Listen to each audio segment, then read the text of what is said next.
So Trump's taxi driving, war protesting judge with teeth like candy corn is confessing he rigs cases and is driven by emotion, not precedent. The man's drunk on power and thinks he's above the law. Yeah, I think we should have absolute immunity. We're just doing a job. We're all human. I've made, I think, 5,000 decisions, the last count. Written decisions, not to mention at a trial where you snap decisions. Yeah, we should have absolute immunity. What if we defame somebody?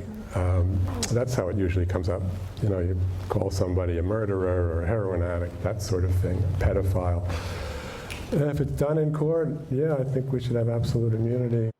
My co-host, Judge Jeanine Pirro, joins us.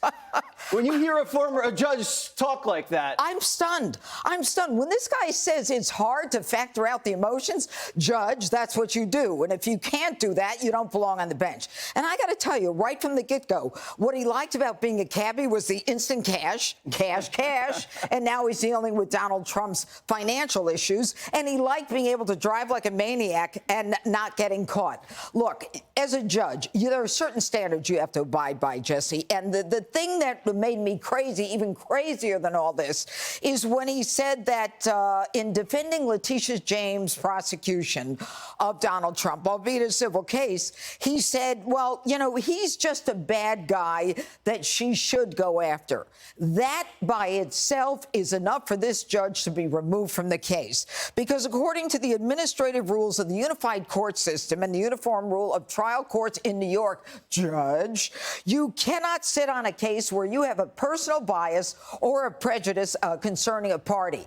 And if saying this is a bad guy that should be gone after isn't prejudice, then I don't know what is. He doesn't belong in this case. And let me go one step further. You go. How about the incompetence of his not knowing what was beyond the statute of limitations?